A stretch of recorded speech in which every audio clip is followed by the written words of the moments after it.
এবার আমাদের গন্তব্য ৭০০ পাহাড়ের দেশ কিরিবুরু, মেঘাহাতুবুরু ও সারান্ডার জঙ্গল। এর জন্য আমরা বারবিল জনশতাব্দী এক্সপ্রেস ধরে হাওড়া স্টেশন থেকে বারবিলে পৌঁছলাম এবং হোটেল থেকে আমাদের গাড়ি পাঠিয়েছিল এবং সেখান থেকে আমরা হোটেলে পৌঁছলাম। পরের দিন আমরা ব্রেকফাস্ট করে লাঞ্চ প্যাক নিয়ে গাড়িতে করে বেরিয়ে পড়লাম। আমাদের প্রথম গন্তব্য ছিল কারো রিভার বেড।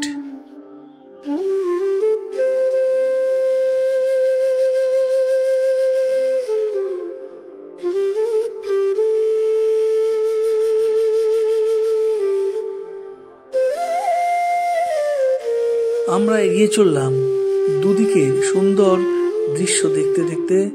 মাঝে মাঝে ছিল কিছু কিছু কুসুম গাছ, কিন্তু আমরা যেহেতু ডিসেম্বরে গেছি তাই কুসুম গাছে আমরা ফুল দেখিনি এবং দূরে দেখা যাচ্ছে বোলানি হিলসের বিভিন্ন রকমের কাজকর্ম।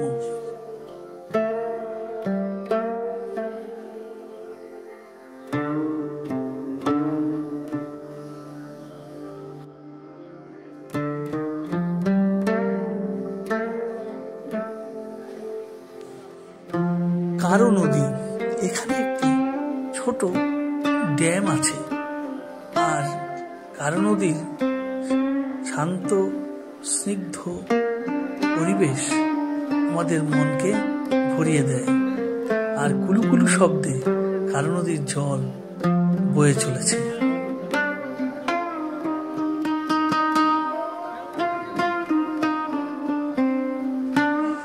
নদী, জঙ্গল এবং ড্যাম সব মিলিয়ে পরিবেশটা কিন্তু খুবই মনোরম।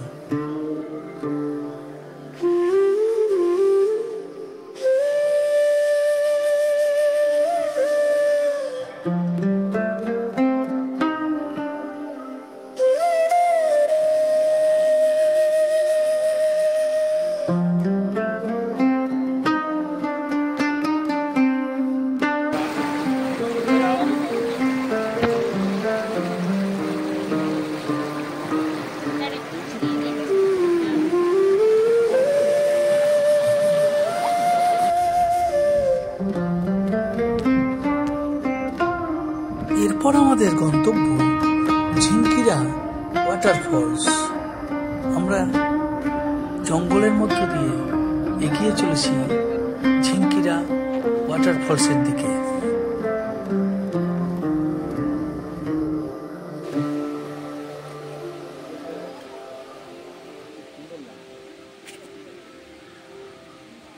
ওয়াটারফলসের জলের শব্দ শোনা যাচ্ছে।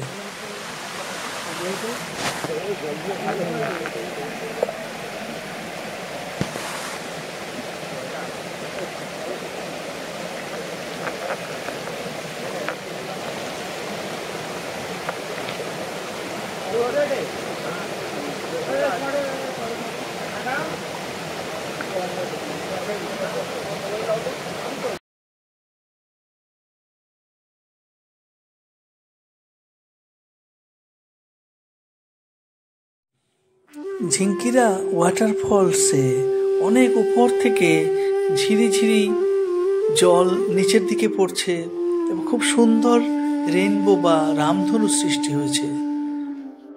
এরপরে আমরা এগিয়ে চললাম কিরিবুরুর দিকে। এখন আমরা কিরিবুরু ফরেস্ট অফিসে আগে যাব এবং সেখানে গিয়ে থলকোবাদ ফরেস্ট অফিস বা সারান্ডার জঙ্গলে প্রবেশের জন্য অনুমতিপত্র নেব।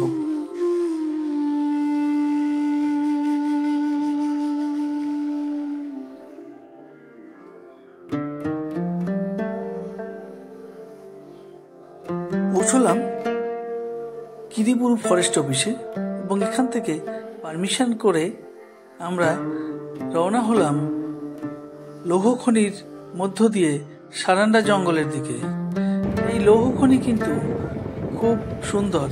এখানে স্তরে স্তরে কেটে কেটে মাটির নিচ থেকে লৌহ আকরিক সংগ্রহ করা হচ্ছে এবং সেই সব লৌহ আকরিক কনভেয়ার বেল্টের মাধ্যমে এক স্থান থেকে অন্য স্থানে নিয়ে যাওয়া হচ্ছে এবং এরপরে বিভিন্ন যন্ত্রের সাহায্যে সেই লৌহ আকরিক ঝাড়াই বাছাই করে রেল ওয়াগন ভর্তি করা হচ্ছে।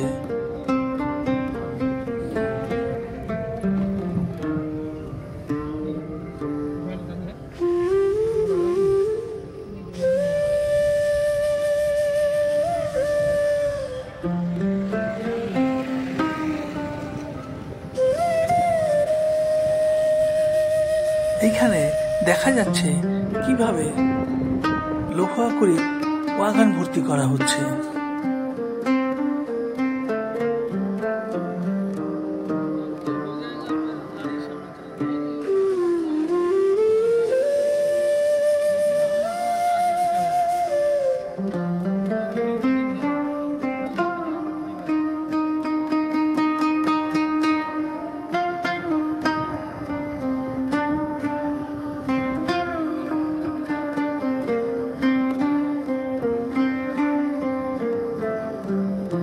সেলের লৌহখনির মধ্যে রাস্তা দিয়ে আমরা এগিয়ে চলেছি।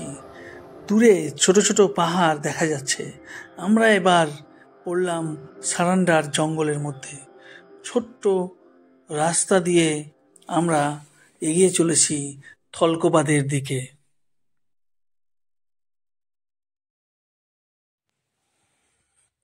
কোন সময় এখানে আসবেন? সাধারণত বর্ষা এবং গ্রীষ্ম বাদ দিয়ে প্রায় সব সময় এখানে আসতে পারেন। এখানে আসতে গেলে হাওড়া থেকে 12021 বারবিল জনশতাব্দী এক্সপ্রেসে আসতে পারেন। হাওড়ায় 6:20 এবং এটি বারবিলে পৌঁছয় 1:05 এবং ফেরার ওই একটি গাড়ি হাওড়া জনশতাব্দী এক্সপ্রেস বারবিল থেকে ছাড়ে 1:40 এবং হাওড়ায় পৌঁছয় 8:55। কিন্তু এই গাড়িগুলি সবসময় প্রায় লেট থাকে বা ঠিক সময়ে যায় না। এর জন্য আমাদেরও কিন্তু দুর্ভোগের মধ্যে পড়তে হয়েছে। এখানে থাকার জায়গায় সেলের গেস্ট হাউস এবং কিরিবুরু ফরেস্ট রেস্ট হাউস, এখানে কিন্তু বেশি লোকের থাকার জায়গা নেই। সেক্ষেত্রে আপনাদের কিন্তু বারবিলেই থাকতে হবে।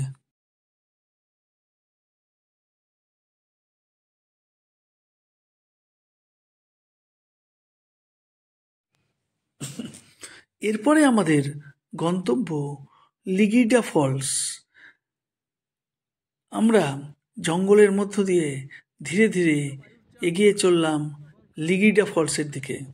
এখানে কিছু কাজ হচ্ছে এবং পরবর্তীকালে যারা আসবে তারা একদম লিগিডা ফলসের অনেক ওপরে একটা ছোট্ট ব্রিজের মতো অংশ দিয়ে ফলসটাকে ভালোভাবে দেখতে পারবে। থলকোবাদ ফরেস্ট রেস্ট হাউস, এখানে আমরা লাঞ্চ সেরেছিলাম। এরপরে আমরা এগিয়ে চললাম 700 পাহাড়ের ভিউ পয়েন্ট মেঘাহাতুবুরু সানসেট পয়েন্টের দিকে।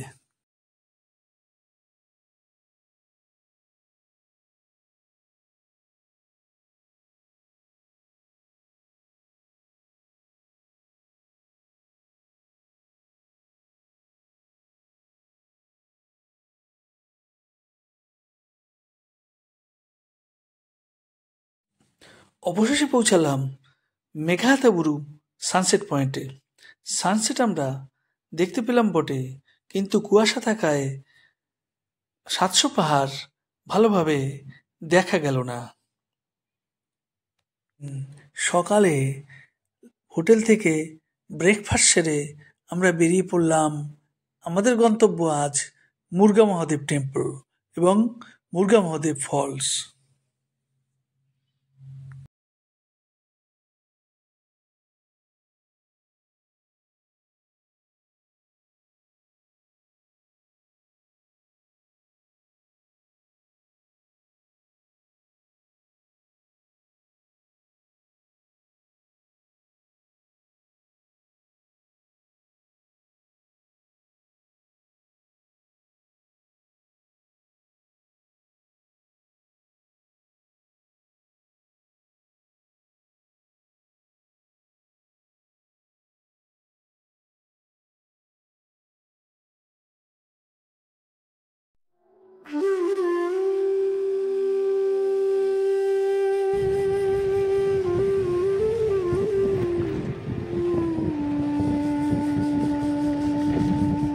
অবশেষে পৌঁছলাম মুরগা মহাদেব ফলস। এই ফলসের পাশেই আছে মুরগা মহাদেব টেম্পল। খুব সুন্দর ফলস এবং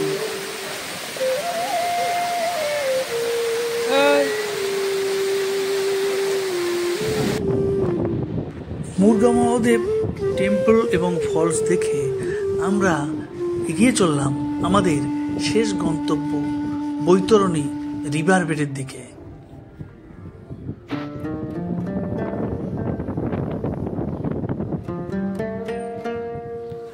বৈতরণী রিভার বেড ছোট বড় পাথরের মধ্য দিয়ে বয়ে চলেছে বৈতরণী রিভার।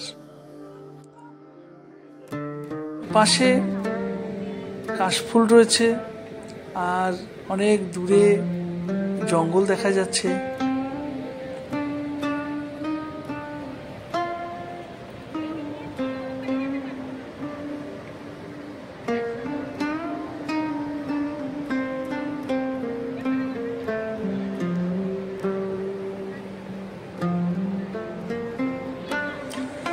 বৈতরণী নদী দেখে আমরা অবশেষে হোটেলে পৌঁছালাম এবং হোটেলে লাঞ্চ করে ট্রেন ধরার জন্য বারবিল স্টেশনে পৌঁছলাম।